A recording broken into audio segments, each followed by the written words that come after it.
Welcome to episode 9 of Fix the Funnel with GA Fix. Glad to be here for this one. Yeah, and if you manage a team or run a marketing department, you probably already know that sinking feeling. Oh, the logging in feeling. Exactly. You log into your analytics platform, you stare at this completely unfamiliar interface, and you just realize all your historical data models they went straight out the window. It's just completely gone. And it's practically a universal experience right now. Right, which is why today's deep dive is entirely focused on navigating GA4 insights, specifically for teams who are operating without a dedicated data analyst. Because, let's face it, most teams do not have a full-time data scientist on staff. No, they don't. So our mission today is to take what feels like this intimidating, overly complex maze of data and actually translate it into a practical tool for you so you can make actual business decisions. And to validate that frustration you might be feeling, when the industry was forced to migrate from Universal Analytics over to GA4, it really wasn't just a software update. It felt like a punishment for some people. It did. But it was a complete paradigm shift. Small and medium-sized teams who were incredibly competent. People who checked their metrics every morning. Right, with total confidence. They suddenly found themselves relying on pure intuition. The terminology changed, the reporting structures changed. And people just started dumping raw data into giant, messy spreadsheets. Just trying to recreate the exact reports they used to get out of the box. It really did feel like waking up one morning and realizing the primary language of your business had changed overnight. And that is exactly where we're starting today. The great translation. Yes, because to get any real value out of GA4, you have fundamentally got to understand how it organizes data differently than the old system. The foundational hurdle. Right. The documentation emphasizes a massive shift away from the traditional page view. So can you walk us through what that actually means for someone trying to track user behavior? Absolutely. So Universal Analytics was built entirely around a page view model. It measured success by tracking how many times a browser loaded a specific URL. And it grouped those page views into what it called sessions. Very straightforward. Exactly. Okay. But GA4 throws that entire philosophy out the window. It operates on an event-driven data model. Event-driven? Event-driven. In this new ecosystem, absolutely everything a user does is an event. Loading a page is an event. Clicking a button is an event. Wait, let me make sure I'm wrapping my head around the scale of this. If I click a link, that's an event. Yes. If I scroll down the page, that's an event. Also an event. Scrolling 50% of the screen, playing an embedded video, downloading a PDF. Doesn't that just create a chaotic avalanche of data? Compared to the old page view model, that sounds incredibly noisy. It definitely sounds chaotic at first. And honestly, that is why so many dashboards look overwhelmingly cluttered right now. Because everything is firing all at once. Right. But think about it from a behavioral psychology standpoint. Under the old system, knowing someone loaded a page was kind of like knowing a customer walked into your physical retail store. Okay, that's good to know, but... Exactly. It's passive. You don't actually know what they did inside. GA4's event model tells you that the customer walked in, picked up a specific brochure, spent 10 seconds reading the first page, and then put it back on the shelf without buying. Ah, I see. It forces a shift from passively tracking traffic to actively analyzing human behavior. Spot on. It's a richer story. Okay, that context helps immensely. And the danger of ignoring this, of just throwing your hands up because the interface is frustrating, is that you end up flying completely blind. You do. You could be allocating tens of thousands of dollars in ad spend or spending months redesigning a product without any empirical evidence that your changes are driving the behavior you actually want. Which is a terrifying way to run a business. So let's get practical and dive into the actual interface. The research we're looking at today heavily prioritizes mastering what we can call the Big Four reports. Let's start with the first one, acquisition reports. Yes, the classic marketing question. Where is your audience actually coming from? Are they finding you through organic search or paid LinkedIn campaigns? Or a PR backlink, or just typing your URL directly into their browser. But GA4 introduces a major structural change here that seems to trip up a lot of seasoned marketers. It splits acquisition into two very distinct separate reports. User acquisition and traffic acquisition. I noticed that split in the notes, and it seems like a highly strategic distinction, not just a naming convention. Oh, it changes everything about how you attribute success. Yeah. User acquisition is strictly tied to the very first time a specific user ever interacts with your brand. The very first touch point. Exactly. It permanently records the source and medium of their initial discovery. Okay, and traffic acquisition. Traffic acquisition only looks at the specific session you are currently analyzing. It completely ignores whether they have visited your site 100 times before. Let's ground that in a real business scenario, just to be sure. Let's say I run a B2B sauce company, and I spend heavily on Facebook ads. A potential client clicks my Facebook ad on a Tuesday, pokes around the site for a few minutes, and leaves. That's their first visit. Right. 3 weeks later, after doing some research, they remember my brand, type the URL directly into their browser, and finally request a demo. Perfect example. In that scenario, your user acquisition report will forever credit Facebook for bringing that user into your ecosystem. Because Facebook did its job at the top of the funnel. Precisely. But your traffic acquisition report for that specific day, they requested the demo. That will credit direct traffic. Because they typed the URL directly. Right, because that was the source of that specific conversion driving session. Wow, so if you only look at traffic acquisition, you might mistakenly think your Facebook ads are completely useless. And you might cut that budget entirely. But if you look at user acquisition, you realize those ads are actually filling the very top of your funnel. You really need both perspectives to understand the full buyer's journey. Which brings us directly to the second of the big four. Engagement reports. Everyone talks about engagement, but usually as this vague buzzword. Right, like, oh, we want more engagement. Exactly. But the documentation here is fascinating because GA4 actually applies a strict mathematical definition to the word. It removes all the guesswork. GA4 defines an engaged session by checking if a user's visit meets at least one of 3 highly specific criteria. What's the first one? First, the session lasts longer than 10 seconds. Yes, 10 seconds. Yep. Second, the session includes at least one predefined conversion event. Or third, the session includes at least 2 page views or screen views. And if none of those 3 things happen, GA4 categorizes it as an unengaged session, which is essentially the modern equivalent of a bounce. the 10-second rule is what really catches my eye there. Yeah. So if a user lands on a long-form blog post, reads the first paragraph for 12 seconds, and then closes the tab without ever clicking another link. We're triggering a conversion. You're right. GA4 still officially logs that as an engaged session. Yes. And that is a massive philosophical shift from universal analytics. Because in the old days, if they didn't click to a second page, it was 100% bounce rate. Exactly. It made your content look like a total failure, even if they read the whole article. Yeah. But GA4 recognizes the reality of the modern internet. People often find exactly what they were looking for on the very first page. Right. If they spend 15 seconds absorbing your core message or finding a phone number, that's a successful interaction. 10 seconds was chosen as the benchmark because it's long enough to prove intent rather than just an accidental click or an immediate back button reaction. Okay, so we know where they came from, and we know if they're actually paying attention. But eventually, someone actually has to buy something, or the business goes under. The most important part. Which brings us to the third report, monetization. And I noticed a massive warning flag in the notes about this specific section of GA4. Yes, a lot of companies log in expecting to see their revenue, and instead, You just see a wall of zeros. a complete wall of zeros. And that can induce a lot of panic, especially for e-commerce founders. I can imagine. The monetization reports are incredibly powerful. They give you granular insights into in-app purchases, e-commerce revenue, item views, checkout abandonment. But the critical caveat is that these reports do not work out of the box. Wait, so GA4 doesn't magically know what a product is? No. It doesn't know what a shopping cart is either, not unless you explicitly tell it. So this requires manual tagging. You need your development team to physically implement specific e-commerce events into the site's code. Exactly. You have to configure standard events like view item, add to cart, begin checkout, and finally, purchase. And if you skip those intermediate steps, say you only track the final purchase. And you will never know where your funnel is leaking. Are people viewing items but not adding to cart?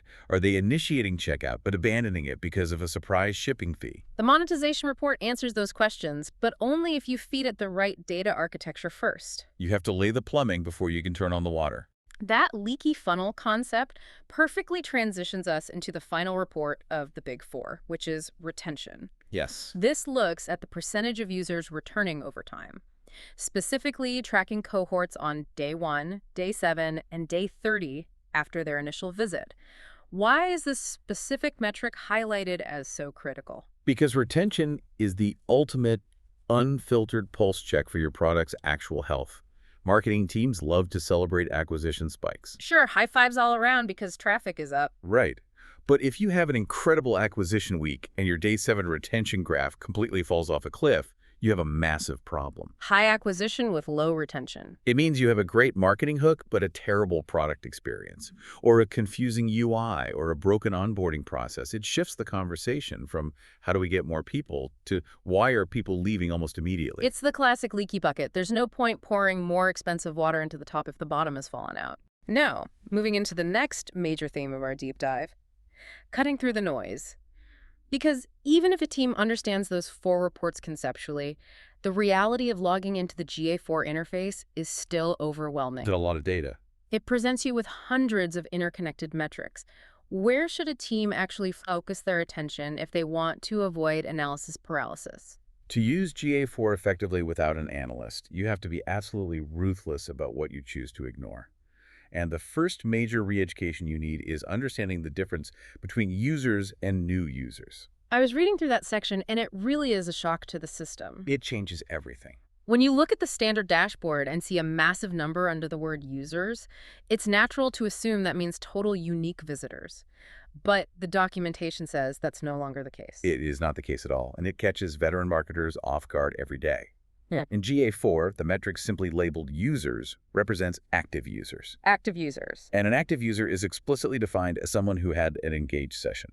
Going back to that 10-second conversion or 2-page view rule we discussed earlier. Exactly. So if they aren't engaged, they aren't counted in that main users metric. New users, conversely, represents first-time visitors regardless of their engagement level. That fundamentally changes how you report to leadership. The main users metric is now inherently a quality metric. Yes. It's not just a raw vanity metric of how many random IP addresses accidentally pinged your server. Exactly. Filters out the noise automatically. And speaking of things that change how you report, let's talk about conversions versus events, because this was a massive aha moment for me. This is a big one.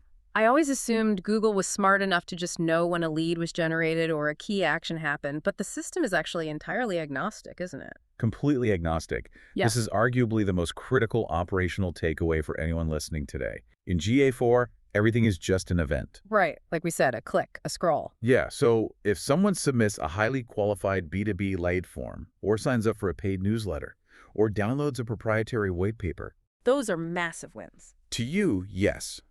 But to GA4, those actions are functionally no different than a user simply clicking a play button on a video. They're all just generic events in a massive list. So how do you actually separate the signal from the noise? How do you tell the system, hey, this specific form submission is the lifeblood of my business, treat it differently? You literally have to go into the admin settings, find that specific event in your master list, and manually toggle a switch that says mark as conversion. Just a little toggle switch? Just a switch. Yeah. And if you do not physically flip that switch, GA4 will never treat it as a conversion. It Yeah. won't show up in your conversion reports. It won't be used to optimize your Google Ads bidding strategies. And it will just get buried under a mountain of scroll events and page views. Exactly. It is a simple toggle, but forgetting to click it renders your analytics almost entirely useless for ROI tracking. Just knowing that one step is going to save someone listening an unbelievable amount of frustration. I guarantee. Now, another metric the documentation heavily emphasizes is the overall engagement rate. We know what an individual engaged session is, but how is the broader percentage calculated? And why should we care about it more than the old bounce rate? The math is wonderfully straightforward. Your engagement rate is simply your total engaged sessions divided by your total sessions. That's it. Very clean. It gives you a highly accurate percentage of how much of your traffic is actually interacting with your site in a meaningful way. And the strategic play here is to pair that metric with average engagement time. What does that show us? That tells you exactly how long, on average, the screen was in the foreground and the user was actively focused on your content. If you publish a 2,000-word article and your average engagement time is 14 seconds, You instantly know the content is not resonating. regardless of how much traffic it got. Okay, so we have isolated the metrics that matter. Active users, manually toggled conversions, and engagement rate. The core KPIs.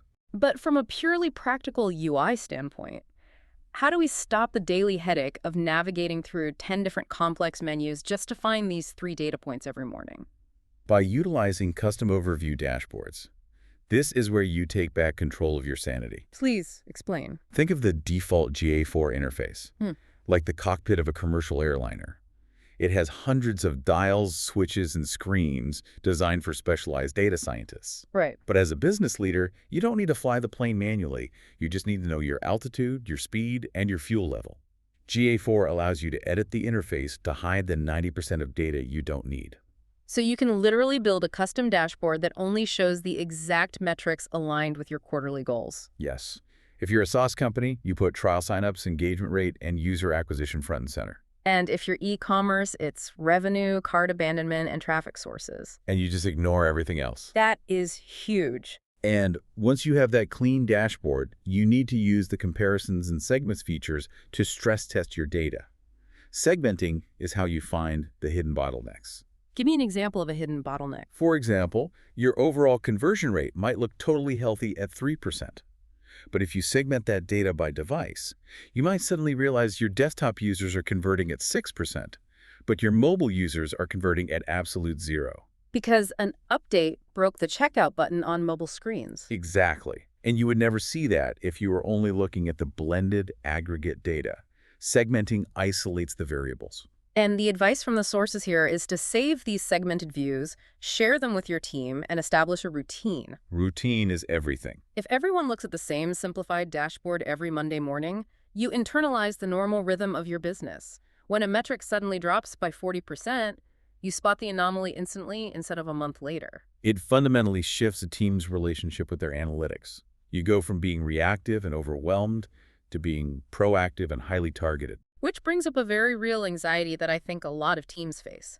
You can understand the strategy perfectly, you can build the custom dashboards, Sure. but implementing all of this manually, setting up the e-commerce tags, ensuring the conversion switches are toggled correctly, filtering out internal IP traffic human error is basically inevitable. It happens to the best of us. A developer pushes a site update, a line of code gets overwritten, and suddenly your add to cart event completely stops tracking. Trying to find that broken tag manually in a complex setup is a nightmare. It's like trying to find a needle in a haystack while the haystack is actively on fire. Because you are losing attribution data every second it remains broken. Exactly. And this is exactly why the workflow recommendations we're discussing highlight the necessity of an automated audit tool, specifically mentioning GA4 as a solution for teams without a dedicated data engineering department. I was looking into how GA4 actually operates, and it seems designed to act as a constant digital safety net. How does a tool like this actually bridge the gap for a mid-sized marketing team? Think of it as an automated diagnostic system for your analytics architecture. Instead of a human manually flicking through hundreds of settings and lines of code to verify tracking, GA4 systematically scans your entire GA4 property. What is it looking for exactly? It looks for common misconfigurations, missing e-commerce events, redundant tags that might be double counting your revenue, and general data discrepancies that a human eye would easily miss. And crucially, it addresses the massive anxiety around security and data integrity, because nobody wants to plug a third-party tool into their business's nervous system. If there is a risk, it might accidentally delete historical data. Or alter live settings. Right, but the architecture of this tool is built entirely on secure, read-only access. It fundamentally cannot break your existing setup. It just analyzes the configuration, identifies the holes, and hands you a prioritized roadmap on how to fix them. Which saves an incredible amount of time and money. Yeah. Historically, if you suspected your data was dirty, you had to hire an external analytics consultant for a massive hourly rate. And wait weeks for a manual audit report. Exactly. But the process here is reduced to 4 simple steps. You securely connect your GA4 property, you initiate the automated scan, you review the highly detailed anomaly report it generates, and then you or your development team simply implement the recommended fixes. It all comes down to building a healthy, sustainable routine around your data. So the ultimate action plan for a team is clear. Stop looking at every metric. Prioritize the KPIs that actually drive revenue. Build a custom dashboard to eliminate the noise. Establish a weekly review habit to learn your baseline. And periodically run an automated audit through a platform like GA4. just to ensure that the numbers you are staking your quarterly strategy on are actually grounded in reality. Because the hard truth is, making data-driven decisions only provides a competitive advantage if the data itself is impeccably reliable. A brilliant marketing strategy built on a foundation of flawed, inaccurate data. It's still going to lead you in the wrong direction. Exactly, and that is a perfect transition to the final and perhaps most critical warning from the research today. We've talked about human error and complex UI, but there is an external factor that could completely derail your data accuracy if you aren't paying attention. Particularly for anyone with a global audience. We have to talk about privacy regulations and consent mode. We do. For listeners operating in or serving customers in regions governed by strict privacy laws like the GDPR in Europe, understanding Google's consent mode version 2 is no longer optional. It is an absolute critical requirement. Consent mode V2 sounds like a highly technical back-end setting. What is the real-world business impact if a marketing team simply ignores this requirement and hopes for the best? The impact is catastrophic data loss. Catastrophic. Really, modern privacy laws require websites to obtain explicit active consent before tracking a user, meaning the user has to physically click accept cookies. Right, the banners we see everywhere. Yes. Consequently, a massive percentage of users simply click reject all. If you do not have consent mode V2 properly configured, GA4 respects that rejection by completely dropping that user from your analytics. Just entirely dropped. To your marketing team, looking at the dashboard, it will look like half of your website traffic just evaporated overnight. Your campaigns will look like complete failures. But the reality is the traffic didn't evaporate. The users are still on the site, they are still engaging with your content, and they might even be buying your products. You just have zero visibility into their journey because the analytics platform has gone dark. So how does consent mode V2 actually fix that? The brilliance of correctly implementing consent mode V2 is that it utilizes cookie modeling. When a user rejects tracking, Google uses advanced machine learning to analyze the behavior of the users who did accept cookies. Okay. And it uses those patterns to model and fill in the gaps for the users who opted out. It restores the statistical accuracy of your dashboard, allowing you to accurately measure campaign success without violating the user's privacy choices. It is a terrifying thought that you could run a highly profitable, successful campaign, but your analytics dashboard tells you to kill it immediately. Just because of a missing privacy compliance configuration. Wow. It proves the overarching theme of today's deep dive. Taking control of your data architecture, actively managing your setup, and ensuring continuous accuracy isn't just an IT chore. It is the ultimate competitive advantage in a digital landscape where everyone else is flying blind. You know, before we wrap up, I want to leave everyone with a broader thought to chew on regarding where all of this is heading. I'd love to hear it. We've spent this entire time discussing how GA4 forced the digital world to evolve from passively tracking views to actively tracking intentional events in human behaviors. Right. But given the rapid acceleration of machine learning, the same technology powering the cookie modeling we just mentioned, how long until these platforms stop merely reporting on what users already did and start perfectly predicting what they will do next? That is a wild thought. If the future of analytics is predictive AI automatically optimizing user journeys in real time, the question is, are you currently optimizing your digital presence for the human users of today, or are you preparing your data foundation for the predictive algorithms of tomorrow? Wow. From passive tracking to behavioral events to full predictive modeling, that is an incredible lens to view the future of digital strategy through. And if your baseline data isn't clean today, there is no way you'll be able to leverage the AI models of tomorrow. Absolutely true. Thank you for joining us on this deep dive into the sometimes chaotic but ultimately highly rewarding world of GA4. Take the time this week to master those key metrics, clean up your dashboards, and secure your data integrity. We will see you on the next one.